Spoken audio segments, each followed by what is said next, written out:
إن الحمد لله نحمده ونستعينه ونستهديه ونعوذ بالله من شرور أنفسنا ومن سيئات أعمالنا. أشهد أن لا إله إلا الله وحده لا شريك له، وأشهد أن محمدًا عبده ورسوله. اللهم صل على محمد وعلى آل محمد كما صليت على إبراهيم وعلى آل إبراهيم في العالمين إنك حميد مجيد. أيها الناس، أوصيكم ونفسي أولا بتقوى الله وطاعته وكثرة مخافته ولزوم أوامره واجتناب عما نهى عنه الله. قال تعالى في كتابه العزيز: يا أيها الذين آمنوا اتقوا الله حق تقاته ولا تموتن إلا وأنتم مسلمون. أما بعد، فإن أصدق الحديث كتاب الله، وخير الهدي هدي محمد صلى الله عليه وسلم، وشر الأمور محدثاتها، وكل محدثة بدعة، وكل بدعة ضلالة، وكل ضلالة في النار. أما بعد، ایمانداران، سلام و رحمت و مهربانی خدای پروردگار برژه بسر همولاک مانده. خدای پروردگار برحم و بزی خوی بمان گره لبند راستقین کانی خوی. بگمان انسان لوقتی ناراحتی و نهامتی و درد و بلا مصیبت تنها چارەسەری ئەوەیە کە بگەڕێتەوە بۆ لای ئەو کەسەی کە هەموو شتێکی بەدەستە و هەموو شتێک لەژێر فەرمانی ئەو کەسەدایە. بۆیە بە کورتی دەڵێن گەڕانەوە بۆ لای خودای پەروەردگار مایەی دەروی خێر لێکرانەوەمانە. ئەنجا یەکەم گەڕانەوە لەسەر ئاستی تاکە تاکەی یەکەیەکەی ئێمە، و دووهەمینیان گەڕانەوە لەسەر ئاستی کۆمەڵگا و هەمومان بۆ لای خودای پەروەردگار مایەی ئەوەیە کە خوای پەروەردگار دەروی خێرمان لێ دەکاتەوە ئینشەڵڵا. لەسەر ئاستی تاک خوای گەورە دەفەرمێت: ولا تكونوا كالذين نسوا الله فأنساهم أنفسهم. وەکو ئەو کەسانە مەبن کە خوای پەروەردگاریان لەبیر کردووە و لەبیریان چۆتەوە، ئەنجا لە نەتیجەی ئەوەی خوایان لەبیر دەچێتەوە خۆشیان لەبیر دەچێتەوە، نازانی ئینسان مەحەلی چییە لەو دنیایەدا و بۆچی دروست بووە. پێغەمبەر صلی الله عليه وسلم دەفەرمێ: اتق الله حيثما كنت. لە هەر شوێنێک هەی لە خودای پەروەردگاری خۆت بترسە، ڕوود لە خودای پەروەردگاری خۆت بێت. پیاوێک هاتە لای حەسەنی بەسری ڕەزا و ڕەحمەتی خودای پەروەردگاری لێ بێت، فەرمووی: قوربان، وشکە ساڵیە و باران نابارێت، دوعامان بۆ بکەین و چی بکەین و چارەسەرمان چییە؟ حەسەنی بەسری ڕەزا و ڕەحمەتی خوای پەروەردگاری لێ بێت فەرمووی: ئەستەغفر الله، زۆر بکە و زۆر بگەڕێەوە بۆ لای خوای پەروەردگار، خوای گەورە دەروی خێرت لێ دەکاتەوە. ئەنجا پیاوێکی دیکە هات فەرمووی: قوربان، منداڵمان پەیدا نابێت، چی بکەین چارەسەرمان چییە؟ فەرمووی: ئەستەغفر الله بکە و داوای لێبوردن لە خوای گەورە بکە و گەڕێەوە بۆ لای خوای پەروەردگار، خوای گەورە دەروی خێرت لێ دەکاتەوە. سێهەمینیان پیاوێکی دیکە هاتە لای حەسەنی بەسری فەرمووی: بێستانەکانمان و باغەکانمان وشک نابێت، بەر ناگرێت، شین نابێت. وشک بووە و شین نابێ و بەری نییە، چارەسەرمان چییە؟ فەرمووی: ئەستەغفر الله بکە و ڕوو بکە لە خودای پەروەردگار، خوای گەورە دەروی خێرت لێ دەکاتەوە ئینشەڵڵا. چوارەمینیان هاتە لای حەسەنی بەسری فەرمووی: پیاوێک گوتی: قوربان، فەقیر و هەژار و نەدارین، احتیاجمان زۆرە، چی بکەین و چارەسەرمان چییە؟ فەرمووی: ئەستەغفر الله بکە و ڕوو بکە لە خوای پەروەردگار، خوای گەورە ئینشەڵڵا دەروی خێرت لێ دەکاتەوە. هاوڵەکانی گوتیان: چوار کەس هاتە لات، بە هەر چواری فەرموود داوای لێبوردن کە و ئەستەغفر الله، زۆر بکە و گەڕێەوە بە لای خوای پەروەردگار، لە کاتێکدا هەر یەکەی پێداویستیەکی هەبوو. حەسەنی بەسری وەڵامی دایەوە گوتی قوربان لە خۆمەوە هیچ شتێکم نەگوتووە. ئەوەتە ئاەتی قورئان خوای پەروەردگار دەفەرمێت وەکو کە نوح پێغەمبەر ڕووی لە گەلەکەی دەکات و هەموو پێغەمبەران ڕوویان لە گەلەکەیان کردووە، نوح پێغەمبەر ڕوو لە گەلەکەی دەکات. حەسەنی بەسریش ئەو ئاەتەی خوێندەوە فەرمووی خوای گەورە دەفەرمێ فەقولت استەغفروا ربکم إنه كان غەفارا، بگەڕێنەوە بۆ لای خوای پەروەردگار و ئەستەغفر الله زۆر بکەن، ئەو پەروەردگارەی کە لێ خۆش بووە و لێتان خۆش دەبێت. ئەنجا ئەگەر واتان کرد يرسل السماء عليكم مدرارا، خوای گەورە بارانی بەخوڕ و بەبەرەکەتتان بۆ دەنێرێت کە باران سەرچاوەی ڕزق و ڕۆزیە لەسەر زەویدا. ويمددكم بأموال وبنين، خوای گەورە دەفەرمێت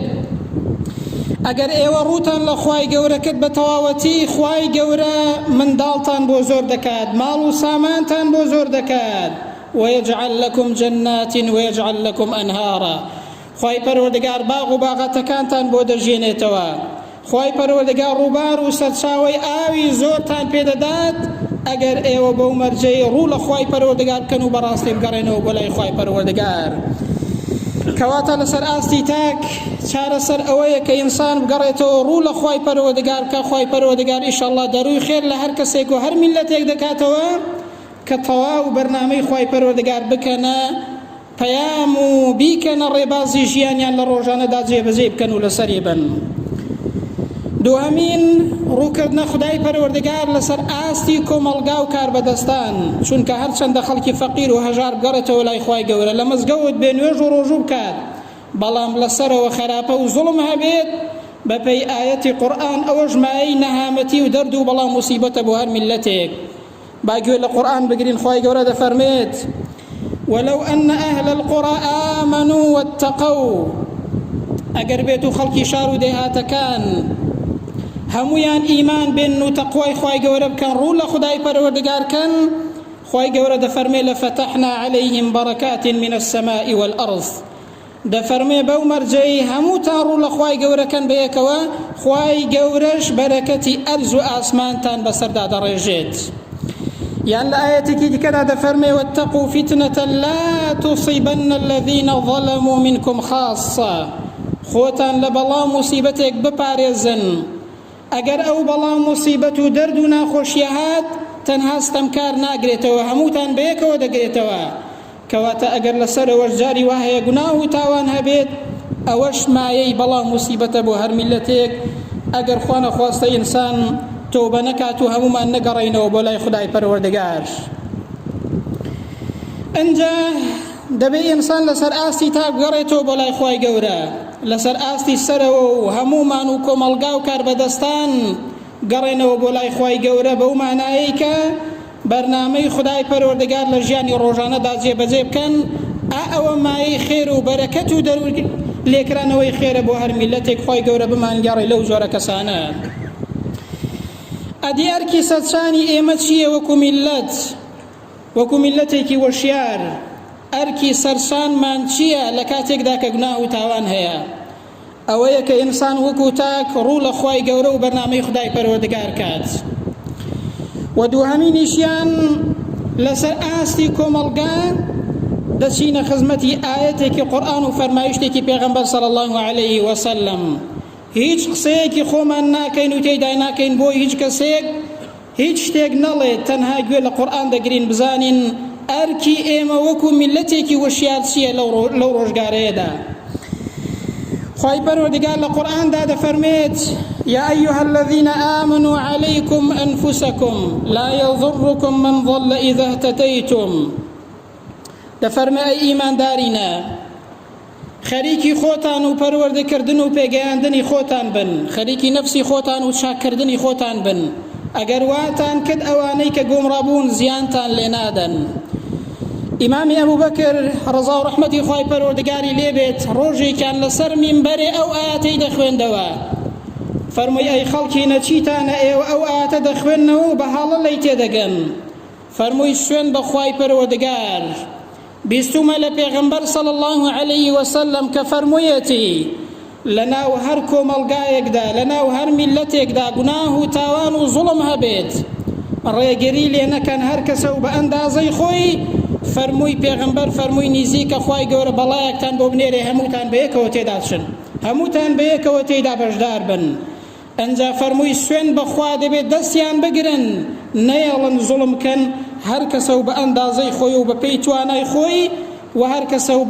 بەو شێوازەیەی کە بۆی دەگونجێت بە شێوازێکی ئاشتیانە ئەنجا گوێ لە فەرمایشتێکی پێغەمبەر بگرین صلی الله عليه وسلم کە ئەرکی سەرشانی میلەت چییە وەڵامەکەیمان زۆر بە جوانی دەست دەکەوێت هەر کەسە و بە ئەندازەی خۆی لێ تێدەگات نوعمانی کوڕی بەشیر لە فەرمایشتێکدا بۆمان دەگەڕێتەوە کە پێغەمبەر صلی الله عليه وسلم دەفەرمێ ڕۆژێکیان لە نوێژی عیشادا هاتە مزگەوت فەرمووی چاوی بەرز کردەوە بۆ ئاسمان و دوایی چاوی نەوی کردەوە هەتا وەکو وامان زانی لە ئاسمان شتێک ڕووی داوە پێغەمبەر صلی الله عليه وسلم فەرمووی ئەلا ئاگادار بن بە ئاداتی تەنبیه و ئاگادارکردنەوە ئاگادار بن ئەی خەڵکینە فەرمووی إنه سيكون بعدي أمراء لدواي من كسانك وكار بدستانك دين لدواي پیغمبر صلى الله عليه وسلم هتاوكو قيامت فرموي دو صفتيان هيا انجا أركي سرشاني إيمش دياري دكات يكن فرموي فيكذبون ويظلمون أو كسانا درودكا لقل خلق ملتي خويا دا خواب من باريزو دولو جنابتان دوهمين يعني فرموي ويظلمون وهروها استمدكنوا ظلم يالدكن جاء پیغمبر فرموي صلى الله عليه وسلم فمن صدقهم بكذبهم هر كسيك بروا مدروه كان ينكات وما لأهم على ظلمهم ويارمتيان بداد لسر ظلم مستمكان زانيان لتفسيري أو فرمايش دا فرميانا شبه قصا شبه كردوا شبه هلويستيك إنسان يارمتيان بداد پیغمبر صلی الله علیه وسلم فرموی فليس مني ولا أنا منه أو كسل مني ومن لو كسنيم أو كسل سر سنة ريشواني مني وهروها فرموي ومن لم يصدقهم بكذبهم هر كسيكش بروا بدروي كان ينكات ولم يمالئهم على ظلمهم يارمتيش يندا لسر ظلم مستمكي پیغمبر فرموی فهو مني وأنا منه أو كسل منا لسر سنة ريشواني منا وهروها أمنيش لو كسمو أو كسل سر سنة برنامج منا أو أركي إنساني مسلمان وأركي هر ملتك وشيارة كبيغمبر صلى الله عليه وسلم زور بجواني لو فرمايش دا بومان رندكاتوا درنجامي كتاي أو بابتي أو يكا ڕووکردنە خودای پەروەردگار لەسەر ئاستی تاک و کۆمەڵگا مایەی دەرو لێکرانەوەی هەر میلەتێک و هەر کەسێکە چارەسەر هەر ئەوەیە ئینسان ڕوو بکاتە ئەو خوایەی کە هەموو شتێک هەر بەدەستی خودای پەروەردگارە دووهەمینیان هەمومان بەرپرسیارین هەر کەسە و بە ئەندازەی خۆی لە ئاستی خۆیدا ڕێگری بکات لە هەر گوناه و تاوان و زوڵمێک کە هەیە هەر کەسە و بە ئەندازەی خۆی دعا دەکەین و دەپاڕینەوە دەڵێن یا ڕەبی خۆیان گیان بۆ خاتری ناوە جوان و سیفەتە بەرزەکانی خۆت کەی وامان لێ بکەی کە ئێمە بەڕاستی هەمومان ڕوو لە تۆکەین و ئەتۆش دەروی خێرمان لێ بکەیەوە یا ڕەبی خۆیان گیان ئەو ناخۆشی و ناڕەحەتی و ناهەمواری و ئەو بەڵا و موسیبەت و دەرد و نەخۆشیی کە لەسەر ئێمەیە و لە ناو میلەتی ئێمەدا هەیە خۆیان لەسەر ئێمەی لادەی یا ڕەبی خۆیان گیان هەموو لە یەکمانی لێ پارێزراوکەی یا ڕەبی خۆیان گیان هەموو موسڵمانێکی لە هەر شوێنێک هەیە لە هەر دەرد و بەڵا موسیبەتێک پارێزراوی کەی و لە هەر ناڕەحەتیەک لە هەر بەڵا موسیبەتێک کە هەیە لەسەرمان لا بدەی یا ڕەبی خۆیان گیان وامان لێ بکەی کە بەڕاستی ڕۆ لە تۆکەین ئەتۆش دەروی خێرمان لێ بکەیەوە وامان لێ بکەی ئەو موسڵمانە بین کە ئەتۆ دەتەوێت مسلمانی شەرعی و دینداری ڕێک و پێک و تەواو بین خوایە بە ڕەحم و بەزەی خۆت ئەتۆش دەروی خێرمان لێ بکەیەوە عاقیبەتمان خێرکەی دەرد و بەڵا و موسیبەت و نەخۆشی و ناڕەحەتیمان لەسەر هەلا بەری بإيمانه وبمان جيني وبإيمانه وجبان مريني آمين آمين أقول قولي هذا وأستغفر الله لي ولكم وبعد أعوذ بالله من الشيطان الرجيم ربنا آتنا في الدنيا حسنة وفي الآخرة حسنة وقنا عذاب النار اللهم آمين